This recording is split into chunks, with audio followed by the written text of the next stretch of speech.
Commander Jiwoo stepped through the airlock and into a world that hurt her eyes. Everything around her was made of crystal and light. The walls curved upward like the inside of a giant shell. Soft, blue light came from everywhere and nowhere, at once. She had to blink several times before her eyes got used to it. The Valtharian ship was nothing like the metal corridors of human vessels. Here, the floors felt warm under her boots. The air smelled like flowers she could not name.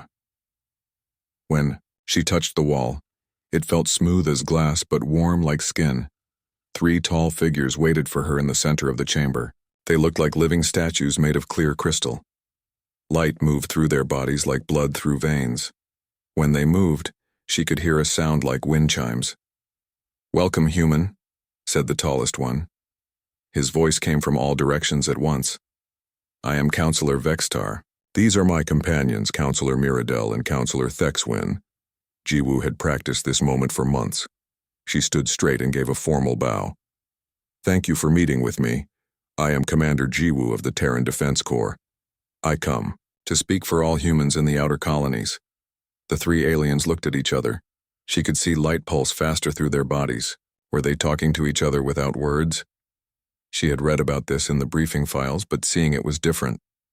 "You may speak," Vextar said. The other 2 moved back a step. Their light patterns looked like laughter to Jiwoo, though she was not sure how she knew that. Jiwoo reached into her uniform pocket and pulled out a small device. She pressed a button and a hologram appeared in the air between them. It showed a star map with red dots scattered across it. "These are the human colonies in the outer rim," she began. "Each red dot is a world where humans live and work. Mining, stations, research posts, farming worlds. Over 2 million people in total." The aliens said nothing, but their lights pulsed in slow, steady patterns. 3 weeks ago, our long-range sensors picked up something moving toward us from dark space. Ships. Lots of them. We call them the Devak Swarm. They have already destroyed 2 of our outer listening posts. She pressed another button. The hologram changed to show dark, twisted shapes moving through space. They looked like huge insects made of metal and flesh. "Our analysts think they will reach the first colony worlds in 6 months, maybe less." Vextar leaned forward. "And what do you want from us, little human?" The way he said, "little human," made Jiwoo's jaw tighten, but she kept her voice steady. "We need help. Weapons, technology, anything that can help us fight them." The sound that came from the 3 aliens was definitely laughter now. It rang through the chamber like breaking glass. "You want weapons?" Mirabel spoke for the first time. Her voice was higher than Vextar's, but just as cold. "What kind of weapons do your people use now?" Jiwoo felt heat rise in her cheeks.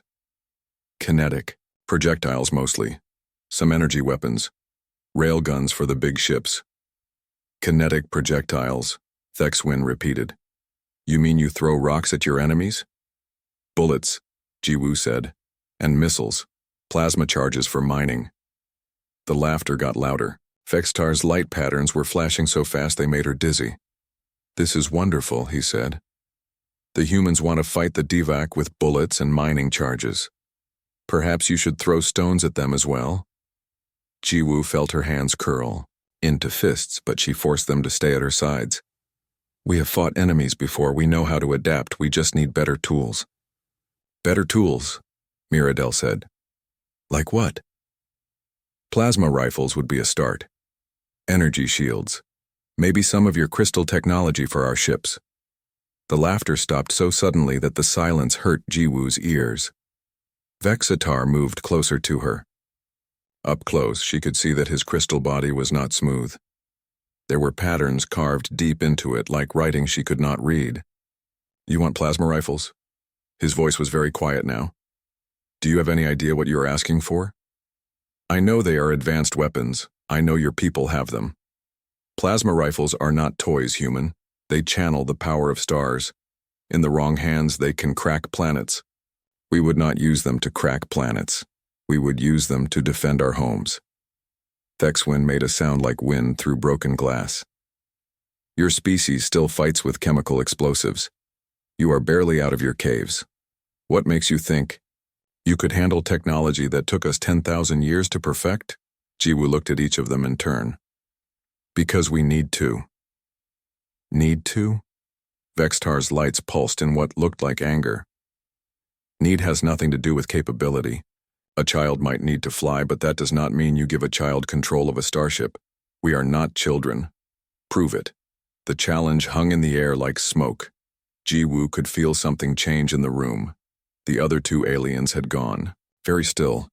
Even their light patterns had slowed. How? She asked.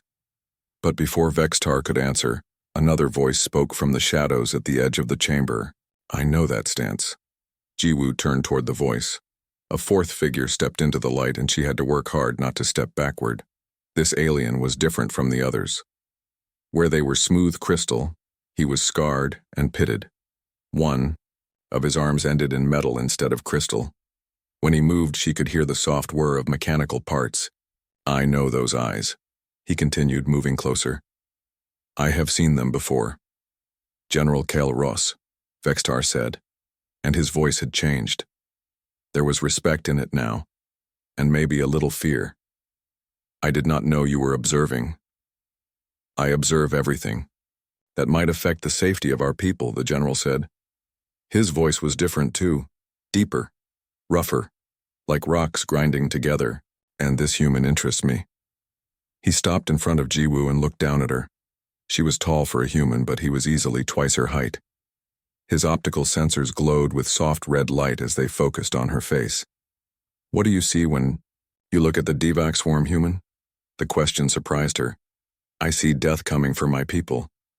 And what do you feel? She thought about the families on the mining stations, the children in the research colonies, the old people who had worked their whole lives to build something in the emptiness of space. Fear, she said honestly, but also anger and determination. General, Kalros nodded slowly.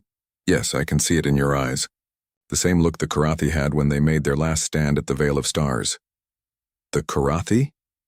Vextar sounded confused. But they are extinct. They fell to the first Devac invasion thousands of years ago. Yes, the general said, still looking at Jiwoo. They fell. But first they fought. They fought like no one had ever seen before. They fought like this one will fight. He turned to face the council. Give her what she asks for. General, with respect, the humans are not ready for such technology. They could hurt themselves, or worse, they could surprise you. Kyleros interrupted. Just like the Karathi surprised us. Jiwoo felt her heart beating faster. Was this really happening? Was the general going to help her? But Vextar was not finished. Even if we gave them weapons, what good would it do? The Devac swarm has millions of ships. The humans have perhaps a few hundred. No amount of technology can overcome those odds. General Kale Ross turned back to Jiwoo. How many of your people are willing to die to protect the others? The question should have been hard to answer, but it was not. All of us, she said. The general's lights pulsed once, very bright, then dimmed to almost nothing. That, he said to the council, is why they will win. The council chamber fell silent except for the soft humming of the ship's systems. General Kalros stood between Jiwoo and the three counselors, his scarred form casting strange shadows in the crystal light. General, Vextar said carefully, perhaps we should discuss this privately before making any decisions. No. Kalros did not turn away from Jiwoo. I want to hear more from this human. Tell me about your military training. Jiwoo straightened her shoulders. I graduated from the Mars Military Academy 15 years ago. I served in the asteroid belt conflicts. Later, I commanded defense operations at the Jupiter mining stations. The Jupiter stations, Kelros repeated. I have read reports about those battles. Your people fought off raiders with mining equipment and cargo haulers. We used what we had. Yes, you used what you had. The general's optical sensors glowed brighter. How many ships did you lose? 43 vessels. But we saved over 10,000 civilians. Mirabel made a sound of disgust. 43 ships. Lost to defeat a handful of pirates. This proves our point exactly. Humans are inefficient fighters. General Kael'ros turned toward her so fast that his mechanical arm whirred loudly. Inefficient? They saved 10,000 lives with cargo ships and mining lasers. When was the last time any of us fought a real battle? The question hung in the air. Jiwoo could see the light patterns in the counselors slow down and dim. That is different, Thexwin said finally. We do not need to fight battles. Our technology prevents conflicts before they start. Your technology, Kael'ros said, makes you weak. Meanwhile, millions of miles away, Captain Taehyun was learning just how weak technology could be when faced with something truly alien. The Kepler station was humanity's furthest outpost, built around a dead star that still gave off useful radiation.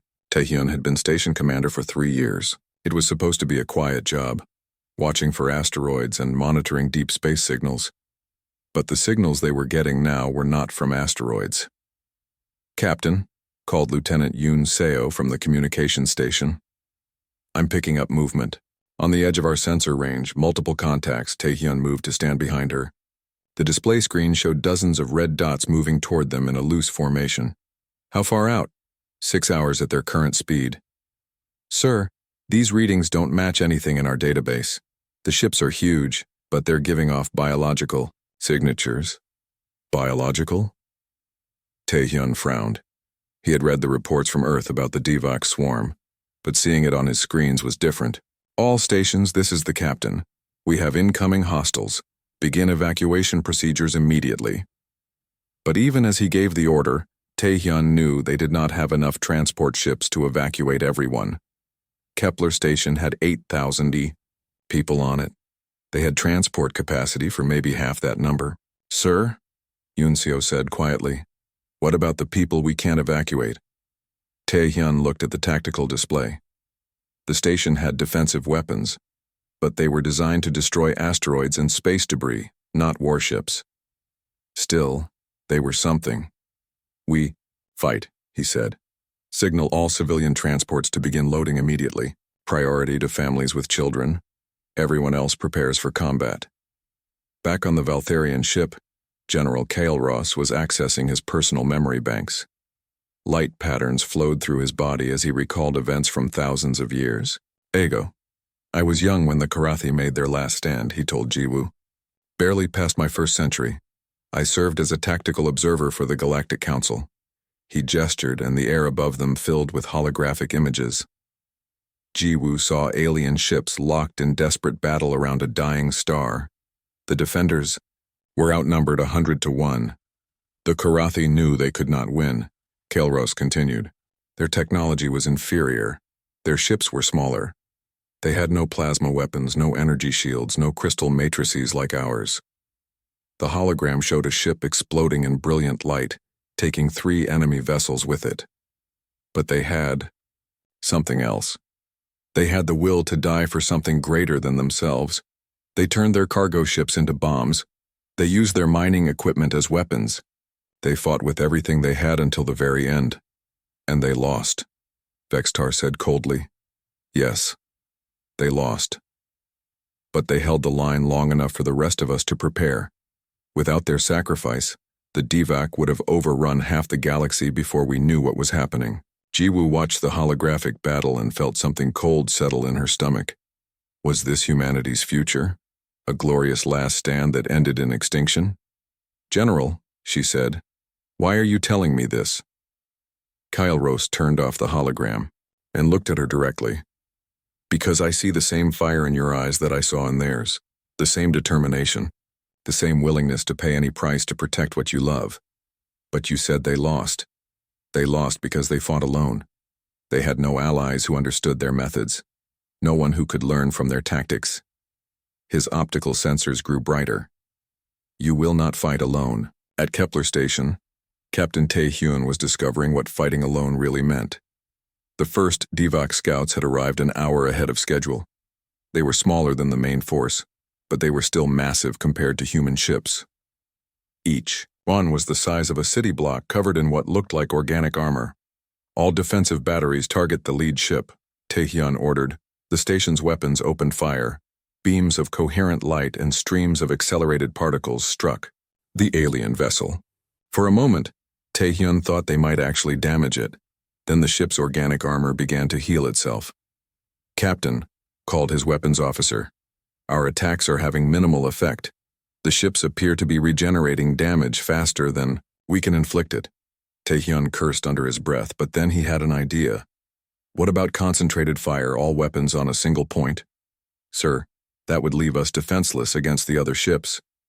"Do it anyway." 6 mining lasers and 4 defensive cannons focused their fire on one small section of the lead ship's hull. For several seconds, nothing happened. Then, suddenly, the alien vessel lurched to one side. "We punched through," the weapons officer reported. "But the hole is already closing." That was when Taehyun realized something important. The ships could heal, but it took time. And during that time, they were vulnerable. "New plan," he announced. "We're going to hurt them faster than they can heal." Back in the Valtherian Council chamber, General Kael'ros was making a proposal that shocked everyone present. "I want to test her," he told the council. "Test me how?" Jiwoo asked. "Our tactical simulation. It is the most advanced training program in the galaxy. 7 levels of increasing difficulty. No species has ever completed more than 3 levels." Vextar's light patterns flickered with interest despite himself. "The simulation is designed to test strategic thinking, tactical innovation, and leadership under extreme pressure. Most military officers from advanced civilizations cannot handle the psychological stress." "What happens if I fail?" Jiwoo asked. "Then we send you home with our regrets and a small gift of basic technology to help you die with dignity," the general said bluntly. "And if I succeed? If you complete even 4 levels, I will personally equip your entire fleet with plasma weapons." Mirabel moved forward quickly. "General, the simulation is connected to our main tactical database. If she fails catastrophically, she could damage our systems." "Then we will learn something about human capabilities," Kael'ros replied. "Will you accept the challenge, Commander?" Jiwoo thought about the people on the outer colonies, about the children who would die if the Davak reached them, about Captain Taehyun and all the other officers who were probably fighting for their lives right now with nothing but mining equipment and determination. "I accept," she said. "But I have one condition." The general tilted his head. "What condition?" "I want the simulation connected to real-time tactical data from our colonies. If my people are fighting, I want to fight alongside them, even if it's only in a simulation." For a long moment, no one spoke. Then General Kael'ros made a sound that might have been laughter. "Exactly like the Karathi," he said. "Very well, Commander. Let us see what humans can do when they fight with the power of stars in their hands." The simulation chamber was smaller than Jiwoo had expected. It looked like a crystal egg split in half, with a single chair in the center. Thin wires of light connected the chair to the walls, floor, and ceiling. "The neural interface will connect directly to your brain," General Kael'ros explained as technicians prepared the equipment. "You will experience everything as if it were real. Pain, fear, exhaustion. The simulation does not believe in making things easy." Jiwoo sat in the chair and felt the light wires attach themselves to her temples. They were warm and seemed to pulse with their own heartbeat. "Remember," Vextar said from the observation area, "no one has ever completed more than 3 levels. Do not be disappointed when you fail." The last thing Jiwoo saw was General Kael'ros leaning forward in his seat. Then the world disappeared. She was standing on the bridge of a human warship, but it was unlike any vessel she had ever seen. The walls were made of the same crystal material as the Valtherian ship. The weapons controls showed energy readings that made her head spin. "Admiral," called a voice behind her. She turned to see a young officer with lieutenant's stripes. "Enemy fleet approaching. They outnumber us 20 to 1. Through the bridge windows, Jiwoo could see enemy ships closing in. They were sleek and deadly, moving in perfect formation. This was level 1 of the simulation, but in the corner of her vision, she could see something else. A small display, showing real tactical data from human space. Captain Taehyun's fight at Kepler Station was still going on. Jiwoo split her attention between the simulation and the real battle. In the simulation, she used the massive crystal ship's weapons to destroy 3 enemy vessels before they could return fire, but she also watched Tae-hyun coordinate his defense, using damaged mining equipment in ways no military manual had ever described. Level 1 complete. Level 2 began immediately. Now she commanded a small fleet against impossible odds. The enemy had new weapons, better shields, faster ships. But Jiwoo had learned something from watching Tae-hyun's fight. Sometimes the best weapon was the one your enemy did not expect. She ordered her ships to ram the enemy vessels. In the observation chamber, Mirabel gasped. She is using ships as weapons. That is barbaric. That is effective, General Kael'ros corrected. Level 2 complete in record time. Meanwhile, on the far side of human space, Lieutenant Soo-jin was learning her own lessons about unexpected weapons. The mining colony on Titan's largest moon was not built for war. It was a collection of tunnels and chambers carved out of rock and ice designed to extract rare metals from the moon's core. When the Davak scout ships arrived, Soo-jin had exactly 43 people under her command and no weapons heavier than mining charges. "Lieutenant," called Sergeant Dongmin from the tunnel entrance, "the alien ships are landing. Looks like they're sending ground troops." Soo-jin looked at her tactical display. The colony's main tunnel system was like a maze, with dozens of side passages and emergency exits. The Davak ground troops were used to fighting in open space, not underground.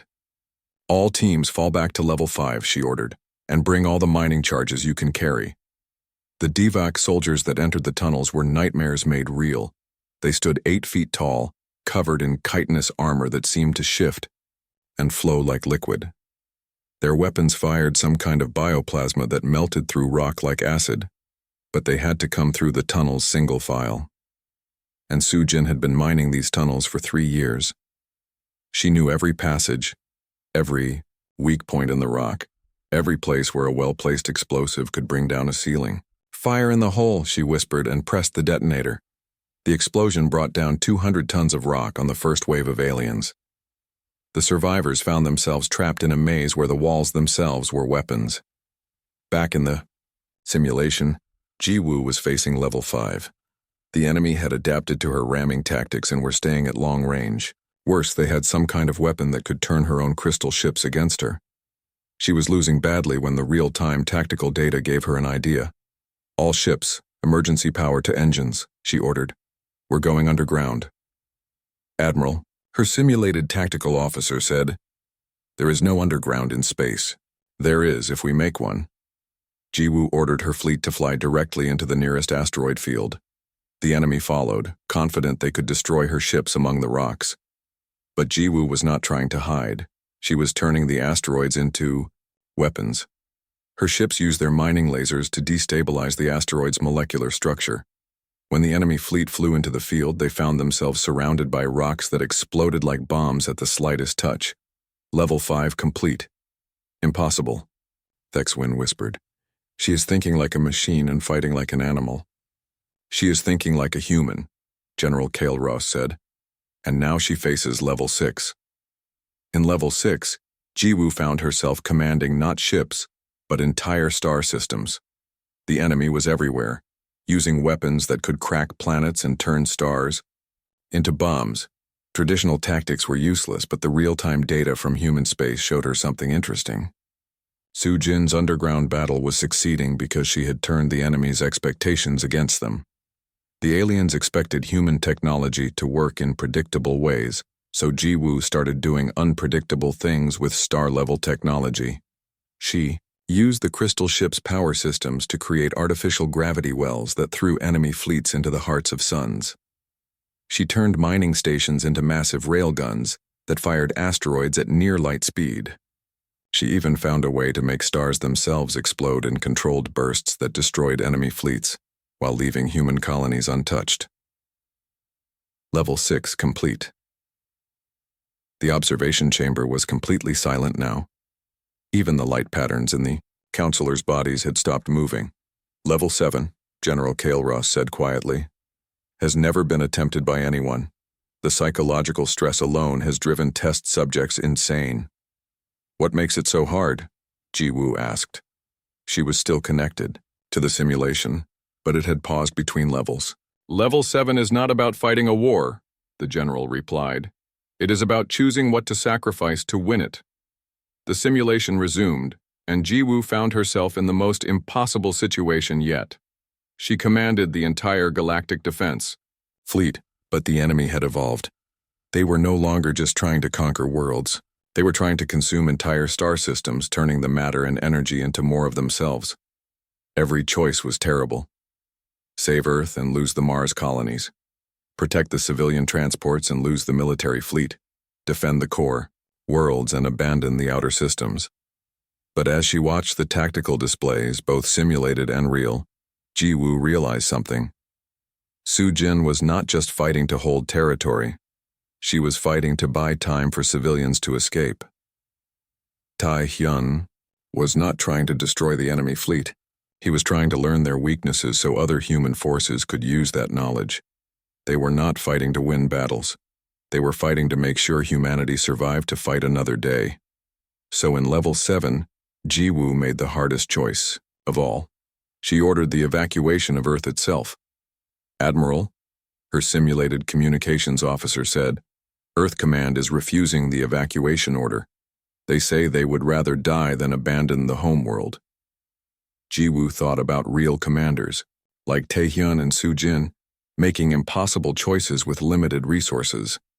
Tell Earth Command, she said, that dead heroes cannot protect the children who are still alive. She used the entire galactic fleet as a distraction, drawing the enemy away from the evacuating civilian transports. One by one, her ships were destroyed. One by one, star systems fell to the enemy advance. But the civilians escaped. Millions of them, carrying the knowledge and culture of their worlds to new homes among distant stars. When the last transport reached safety, Jiwoo's final ship was surrounded by enemy forces. She could surrender, or she could make one last gesture of defiance. She chose defiance. Her ship's explosion took out the enemy command vessel and gave the refugees just a little more time to get away. Level 7 complete. The simulation ended, and Jiwoo found herself back in the crystal chair, tears running down her face. She had won, but it felt like losing. Now you understand, General Kael'ros said gently, why no one completes Level 7. Victory sometimes requires sacrificing everything you want to save. But the simulation said I won. You did win. You saved what could be saved and accepted the loss of what could not be saved. That is the hardest lesson any commander must learn. Vexitar was staring at his display screens in disbelief. She completed all 7 levels. Her tactical innovation ratings are higher than any commander in our database. More importantly, General Kael'ros said, she understands the true cost of war. That makes her ready for what comes next. What comes next? Jiwoo asked. The general's optical sensors grew very bright. Now we give you weapons that can crack planets, and we pray you never have to use them the way the simulation showed you. The alert came while Jiwoo was still recovering from the simulation. The crystal chamber filled with red emergency light as alarms sounded throughout the Valtharian ship. General, called a technician from the communication station. We are receiving priority signals from multiple sectors. The Davac main fleet has arrived in human space. General Kael'ros moved to the tactical display faster than Jiwoo had ever seen him move. The holographic star map showed what looked like a dark cloud spreading across human territory. There were thousands of red dots, each one representing a Davac bioship. How many? The general asked. Initial count shows over 50,000 vessels, General. They are moving toward the core human worlds in a coordinated attack pattern. Jiwoo felt the blood drain from her face. 50,000 ships. Humanity's entire military fleet numbered less than 800 vessels. Commander, Vexitar said, his voice unusually quiet. I am sorry. Even with our weapons, your people cannot face odds like those. But General Kael'ros was studying the display with growing interest. Look at their formation. They are moving. Like a single organism, not like individual ships. That suggests a command structure. What does that matter? Mirabel asked. They still outnumber the humans by more than 60 to 1. It matters, the general said, because organisms can be poisoned. Meanwhile, in human space, Admiral Dongwu stood on the bridge of the battleship Seoul and tried to understand how he was supposed to defend Earth with 700 ships against an enemy that blotted out the stars. Admiral, his tactical officer, reported the enemy fleet is dividing into 3 main groups. One heading for Earth, one for Mars, one for the Jupiter colonies. Dongwu studied the tactical display. The Devek ships were massive, each one dwarfing his largest battleships. But they were also moving in predictable patterns, like schools of fish. Signal all fleet commanders, he ordered. We're not going to fight them ship to ship. We're going to fight them like a disease fights a body. Captain Taehyun, still fighting at Kepler Station, was discovering something interesting about the enemy. His desperate tactics had forced the Devak scouts to adapt, and in adapting they had revealed a weakness. Captain, Lieutenant Yoon Seo called from her station. I've been analyzing the alien communication patterns. When one ship takes damage, all the others in its group respond. Respond how? They send repair signals, bioelectrical pulses that help the damaged ship heal faster. Taehyun felt a spark of hope. What happens if we intercept those signals? Sir? What if we record the repair signals and then broadcast them to all the ships at once? Yoon Seo's eyes went wide. That could overload their healing systems. Like giving someone too much medicine. Do it. Send the data to Admiral Dongwu as well. If this works, the whole fleet needs to know about it. Back on Titan's moon, Lieutenant Su Jin was making her own discoveries about Devak biology. The aliens she had trapped in the collapsed tunnels were not dead. They were changing. Lieutenant, Sergeant Dongmin called from the monitoring station. The alien bodies are breaking down into some kind of organic compound. It's spreading through the tunnel system. Sujin looked at the readings on her scanner. The compound was not toxic to humans, but it seemed to be alive in some way. It's like they're trying to convert the entire moon into something they can use. But then she noticed something else. Where the compound touched the colony's bio-waste recyclers, the alien material was breaking down and dying. Dongmin, she said slowly, get me a sample of our sewage processing bacteria. Lieutenant, just do it. I think I know how to kill these things. On the Valtherian ship, General Kael'ros was watching the real-time battle data with growing amazement. Look, at this, he told the council. The humans are not trying to destroy the Devak fleet. They are trying to understand it. The tactical displays showed human ships using hit-and-run tactics, studying enemy responses, cataloging weaknesses. It was like watching scientists conduct experiments in the middle of a war. They are going to lose, Thexwin said. What good is understanding your enemy if you do not have the power to defeat them? They have more power than you think, Jiwoo said quietly. She was watching the displays too, and seeing patterns that the aliens missed. They're not just fighting individual battles. They're building a database of everything they learn and sharing it with everyone else. As if to prove her point, the displays showed Admiral Dongwu's fleet suddenly changing tactics. Instead of engaging the Devak ships directly, they were broadcasting the overload signals that Captain Taehyun had discovered. The results were immediate and dramatic.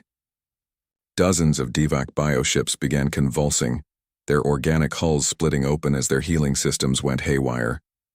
Incredible, Mirabel breathed. They are turning the enemy's greatest strength into a weakness.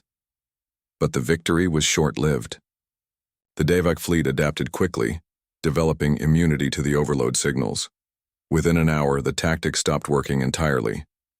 Now what? Vextar asked. Jiwoo smiled grimly. Now they try something else. And then something else after that. Humans are very good at being annoying. She was right. Over the next 6 hours, human forces tried dozens of different tactics. They used mining charges to destabilize Devak bioarmor. They broadcast Earth music at frequencies that interfered with alien communications. They even tried ramming attacks, using unmanned cargo ships loaded with nuclear waste. Each tactic worked for a while, then stopped working as the enemy adapted. But each adaptation took time and energy, and the Devak fleet was slowly becoming less coordinated. They are fragmenting the enemy command structure, General Ross observed, forcing them to think like individuals instead of a collective organism. That was when Lieutenant Sujin's discovery reached the main fleet. Her analysis of Earth bacteria showed that certain strains could break down the organic compounds that made up DVAC bioships. Admiral Dongwu immediately ordered all ships to dump their bio-waste recycling systems into space, creating clouds of hostile bacteria along the enemy's flight path. The effect was not immediate, but it was devastating. The DVAC ships began to develop what looked like infections, eating holes in their organic hulls. The aliens tried to heal the damage, but Earth bacteria evolved too quickly for their repair systems to keep up. "They are poisoning them," General Ross said with something like admiration, "using the most primitive life forms on their planet as biological weapons." Within 12 hours, the DVAC main fleet was in full retreat. Their bioships were riddled with bacterial infections, their command structure was broken, and their adaptive healing systems were exhausted from trying to counter dozens of different human tactics. "Impossible," Vextar whispered. They won. Against impossible odds, they actually won. But Jiwoo was not celebrating. She was looking at the casualty reports scrolling across the displays. Hundreds of human ships destroyed, tens of thousands of people dead or missing. "We won this battle," she said quietly. "But there will be others. The DVAC will adapt to our bacteria eventually. They will learn to counter our tactics. Next time, they might not make the mistake of fighting us like a single organism." General Ross nodded solemnly. "Which is why we must make sure you are ready for next time." He turned to the council. "Counselors, I believe we have seen enough. The humans have proven they can fight against impossible odds and win. More importantly, they have shown they can learn and adapt faster than any enemy. But General," Mirabel protested, "giving them access to our advanced weapons technology could be dangerous. What if they turn those weapons on us someday?" "Then we will adapt," the general said simply. "Just like they did. Just like the Karathi would have done if they had lived long enough to learn from their mistakes." He looked directly at Jiwoo. "Commander, on behalf of the Valtharian Republic, I formally offer humanity full membership in the Galactic Defense Alliance. We will share our technology, our knowledge, and our resources. In return, we ask that you teach us what we have forgotten." "What have you forgotten?" Jiwoo asked. "How to fight a war that matters," General Ross replied. "How to risk everything to protect what you love. How to turn weakness into strength and defeat into victory." Jiwoo thought about Captain Taehyun, still fighting to save his people, with nothing but mining equipment and determination. She thought about Lieutenant Sujin, using sewage bacteria to defeat an advanced alien invasion. She thought about Admiral Dongwu, coordinating a defense against impossible odds and somehow making it work. "We will teach you," she said. "But remember that the most important lesson is also the hardest one to learn." "Which lesson is that?" "Sometimes the best way to win is to be willing to lose everything."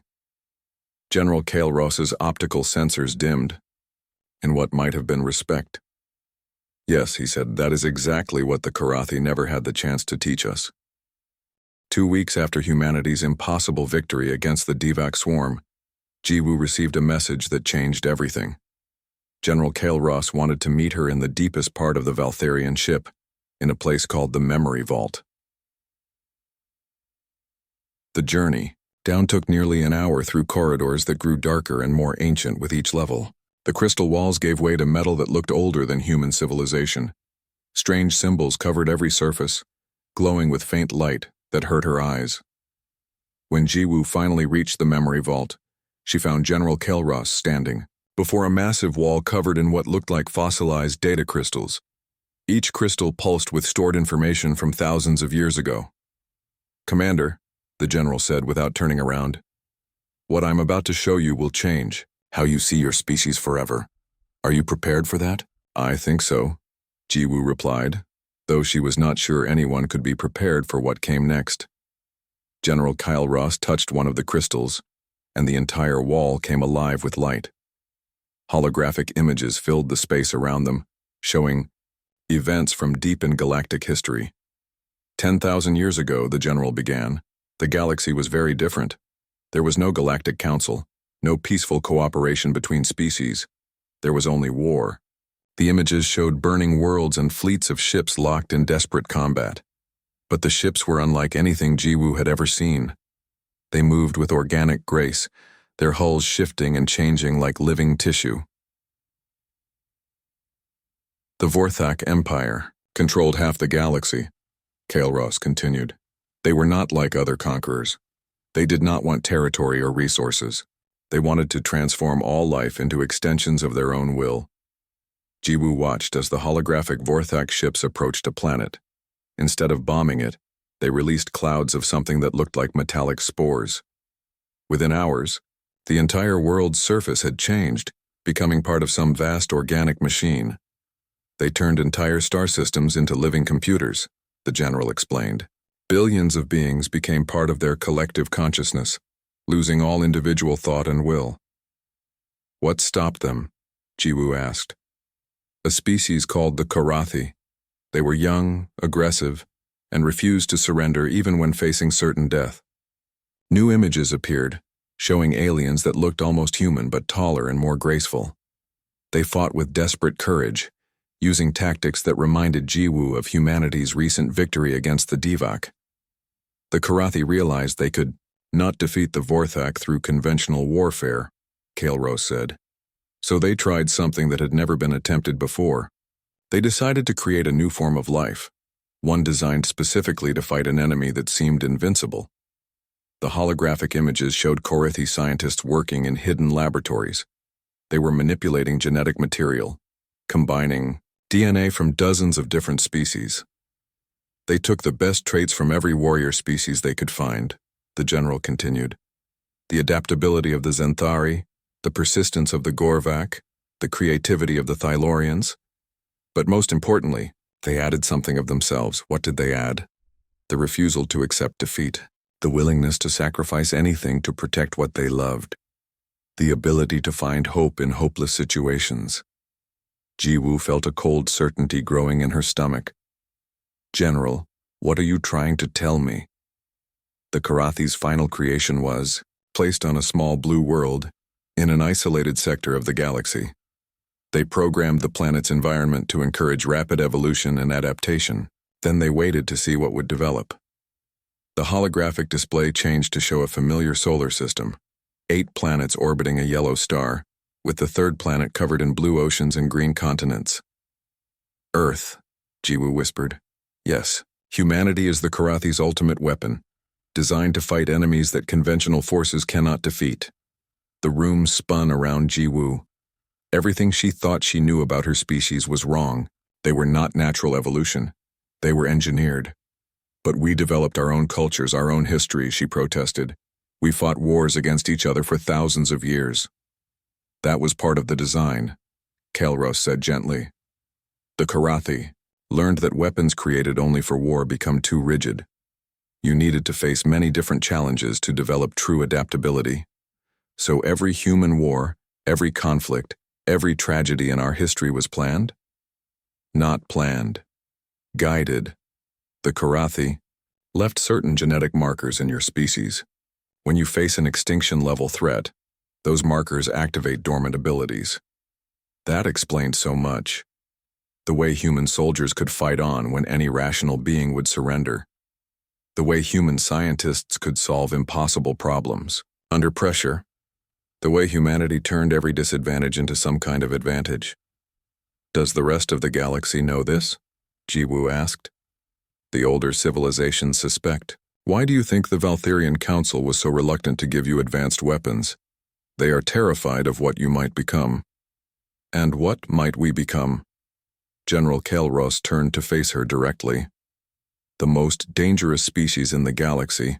The Karathi designed you with no natural limits, no built-in safeguards. In the right circumstances, humanity could dominate every other species within a few generations. But we do not want to dominate anyone. We just want to protect our families. I know. That is what makes you different from your creators. The Karathi were conquerors who built a weapon to save themselves. You are defenders who happen to be the ultimate weapon. Jiwoo walked to the far side of the chamber, trying to process everything she had learned. Outside the viewport, she could see human and Valtherian ships working together, sharing technology and knowledge. "What happened to the Karathi?" she asked. "They succeeded too well.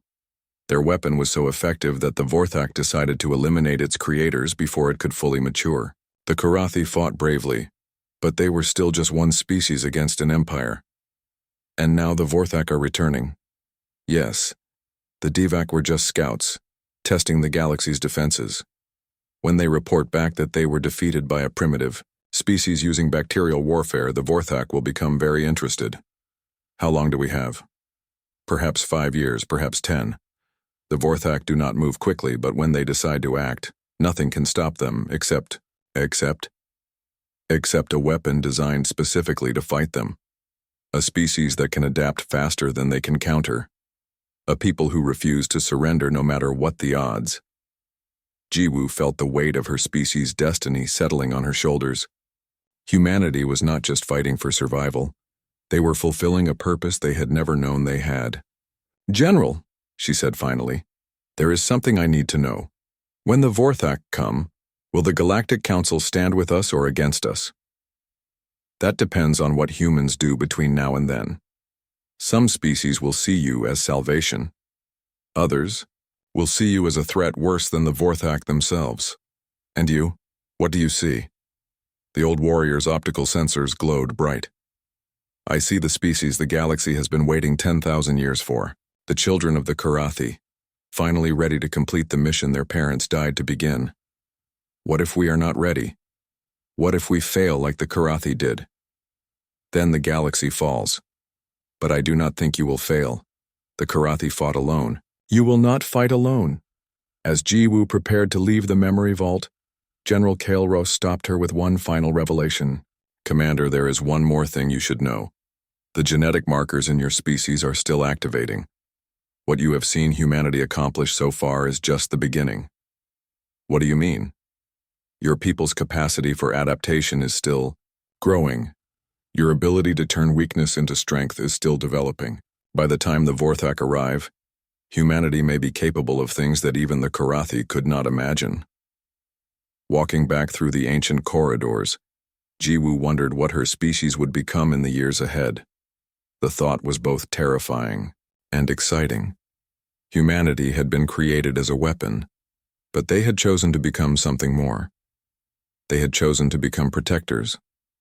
Now, they just had to prove they were strong enough to protect an entire galaxy. 6 months later, Jiwoo stood in a place that had never existed before. The human Valtherian War College floated in space between Earth and the Valtherian homeworld, a massive station built from both human steel and alien crystal. She watched through the observation deck as the first class of joint military officers practiced combat maneuvers. Human cadets worked alongside young Valtherians, learning to use technologies that could crack planets while maintaining the tactical flexibility that made humanity so dangerous. They learned quickly, General Kael'ros said, joining her at the viewport. He had become the college's first commandant, much to the council's dismay. "Both species or just the humans?" Jiwoo asked. "Both.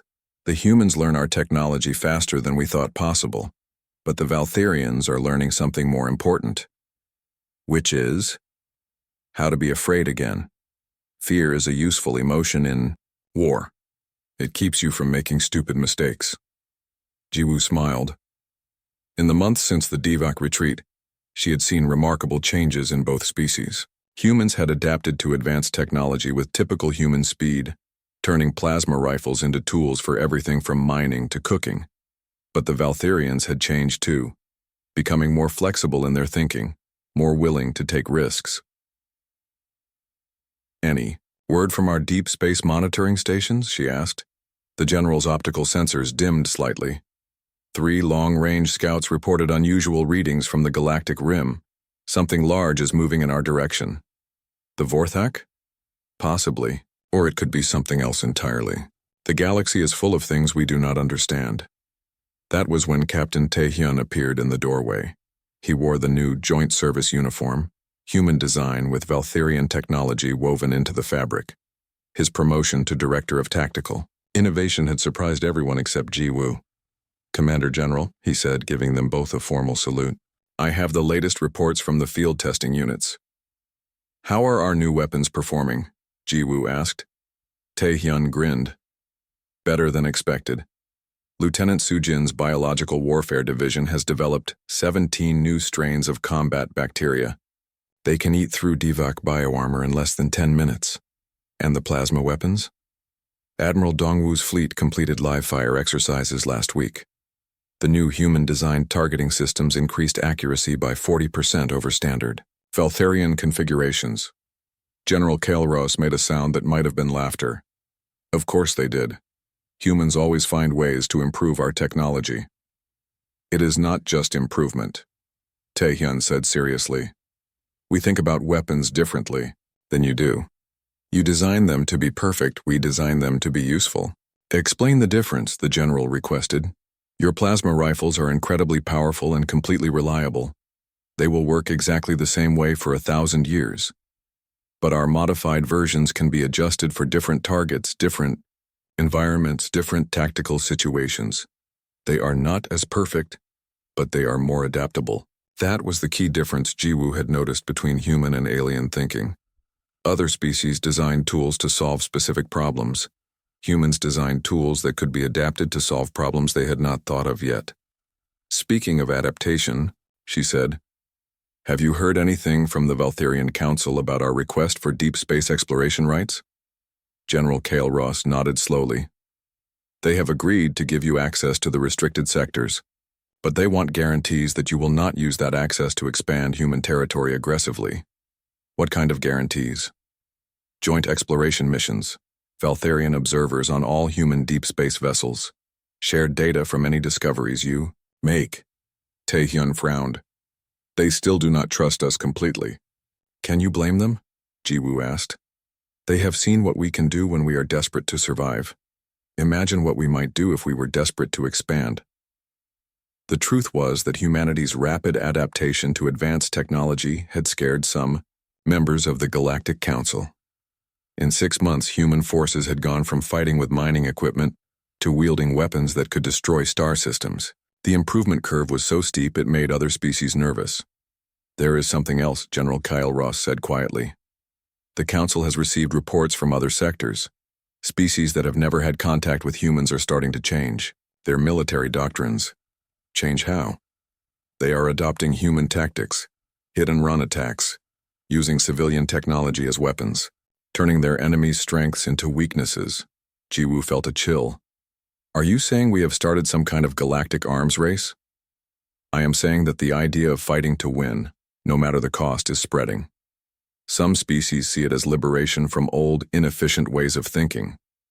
Others see it as a threat to the stable order we have built over thousands of years. That was when the emergency alert sounded throughout the station. All 3 officers immediately headed for the command center, where they found Lieutenant Sujin, coordinating with alien technicians to analyze incoming data. Report, Jiwoo ordered.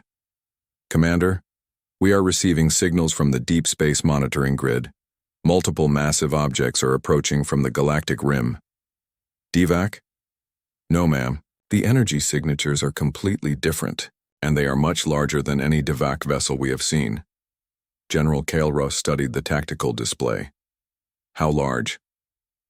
Initial estimates suggest they are the size of small moons. There are at least 12 of them, possibly more. The command center fell silent. Ships the size of moons could carry invasion forces larger than most planetary populations. Time to arrival? Jiwoo asked. At their current speed, approximately 8 months. 8 months to prepare for the largest invasion in galactic history, Taehyun said grimly. But General Kael'ros was studying the sensor data more carefully. This may not be an invasion. What do you mean? Look at their formation. They are not moving like a military fleet. They are moving like refugees. The possibility had not occurred to Jiwoo, but as she looked at the tactical display, she could see what the general meant. The massive ships were not arranged for attack. They were arranged to protect something in their center. Refugees from what? She asked. From whatever destroyed their homeworld, the general replied. Which means we may be about to meet the species that the Vorthak considered dangerous enough to run from. That thought was terrifying and exciting at the same time. Humanity had been created to fight the ultimate biological weapon. But what kind of species could scare the creators of that weapon? General, Ji-woo said, I think we need to accelerate the training program. Agreed. But we also need to prepare for the possibility that these newcomers are not our enemies. You think they might be allies? I think they might be refugees who are about to discover that the galaxy already has a species capable of fighting impossible odds and winning. Over the next 8 months, the human Valtherian War College became the center of the largest military build-up in galactic history. Ships from dozens of species arrived to learn human tactics and share their own technologies. The college expanded from a single station to a network of facilities stretching across multiple star systems. Ji-woo found herself not just commanding human forces, but coordinating a truly galactic alliance. Species that had barely spoken to each other for centuries were now sharing their most advanced military secrets. When the refugee fleet finally arrived, they found not an unprepared galaxy, but a coalition of species that had learned to fight, like humans, while maintaining their own technological advantages. The first meeting between humanity and the newcomers took place on the War College's main station. The aliens called themselves the Netherim, and they looked like living shadows wrapped in armor made from crystallized starlight. Their leader, who gave his name as Keth Moran, spoke in a voice that sounded like distant thunder. We have traveled far to escape an enemy that consumes worlds and leaves nothing behind, he said. We seek sanctuary, not conquest. What enemy? Ji-woo asked. The species you call Vorthak.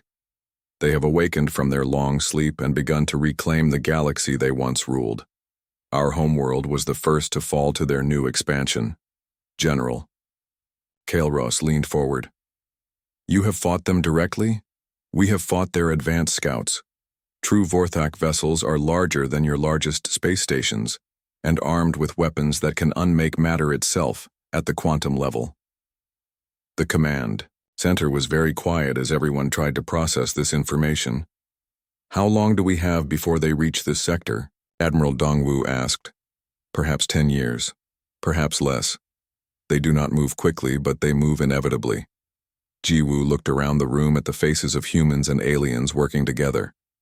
10 years to prepare for an enemy that could unmake matter itself. Keth Moran, she said, we would like to offer you more than sanctuary. We would like to offer you membership in our alliance. You would trust refugees with your military secrets. We would trust fellow warriors with the tools they need to protect what they love.